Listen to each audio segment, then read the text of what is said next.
આગળ વાત કરીએ અમદાવાદની તો અમદાવાદના વસ્ત્રાપુર વિસ્તારમાં આવેલા જજીસ બંગલો રોડ પર સ્થિત એનઆરઆઈ ટાવરમાં મોડી રાત્રે એક હૃદયદ્રાવક ઘટના બની હતી, જેમાં માત્ર ભાવનગરના 2 મહિના પહેલા જ પરિણીત યુવકે તેની જ પત્નીને ગોળી મારીને તેની હત્યા કરી દેતા ચકચાર મચી ગઈ હતી. મળતી માહિતી મુજબ આ યુવકનું નામ યશરાજ ગોહિલ છે અને તે પોતે ગુજરાત મેરીટાઈમ બોર્ડના ક્લાસ 1 ઓફિસર છે અને કોંગ્રેસના નેતા શક્તિસિંહ ગોહિલના ભત્રીજા છે. યશરાજના લગ્ન 2 મહિના પહેલા જ રાજેશ્વરી સાથે થયા હતા અને તેઓ વસ્ત્રાપુર ખાતે આવેલા એનઆરઆઈ ટાવરમાં રહેતા હતા. ભાવનગરના રહેવાસી યશરાજ ગોહિલ અને તેમની પત્ની રાજેશ્વરી ગોહિલ છેલ્લા 2 મહિના પહેલા લગ્નમાં બંધાયા હતા અને બંને એનઆરઆઈ ટાવરમાં રહેતા હતા. બંને જણા ગઈકાલે સાંજે બહાર પણ ગયા હતા અને મોડી રાત્રે ઘરે પાછા ફર્યા હતા. યશરાજે પહેલા તેની પત્ની રાજેશ્વરીને ગોળી મારી હતી અને ત્યારબાદ 108ને ફોન કરીને જાણ પણ કરી હતી. એક બાજુ 108ની ટીમ ઘરની બહાર નીકળી એટલે યશરાજે પોતાને પણ ગોળી મારી દીધી હતી. જ્યારે 108ની ટીમ યશરાજના ઘરે પહોંચી ત્યારે રાજેશ્વરી ગંભીર રીતે ઇજાગ્રસ્ત થઈને જમીન પર ઢળી પડી હતી. ત્યારબાદ 108ની ટીમે રાજેશ્વરીને મૃત જાહેર કરી હતી, જે બાદ યશરાજે પણ આપઘાત કર્યો હતો.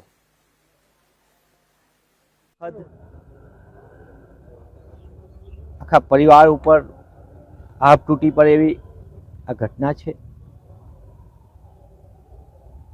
કોંગ્રેસ પક્ષના વરિષ્ઠ નેતા અમારા સૌના સન્માનીય માનનીય શક્તિસિંહજીના પરિવારની આ દુઃખદ ઘટના અમને સૌના માટે આંચકાજનક છે. જે રીતની ઘટના બની, યુવાન માનનીય શક્તિસિંહજીના ભત્રીજા ભાઈ યશરાજ પોતે તાજેતરમાં જ મેરીટાઈમ બોર્ડની ડિપાર્ટમેન્ટની એક્ઝામ પાસ કરીને એમને હમણાં જ બઢતી મેળવી અધિકારી તરીકે. યુવાન મહેનત કરતા, તે પોતે યુપીએસસીની પણ તૈયારી કરતા હતા અને એકદમ સુખી પરિવાર, આનંદિત પરિવાર.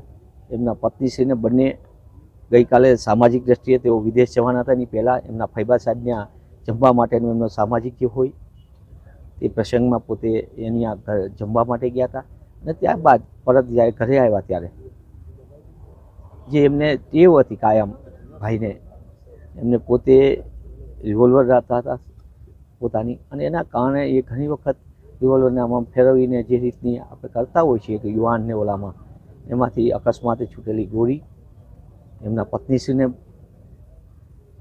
ગળાના ભાગ ઉપર વાગી.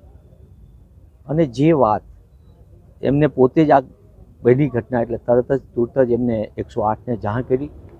108ને ફ્લેટનું લોકેશનમાં કાંઈક ઓલી હતી, ફરી એમને ફોન કર્યો એટલે એવો પોતે નીચે લેવા પણ ગયા એનઆરઆઈ ટાવરમાં.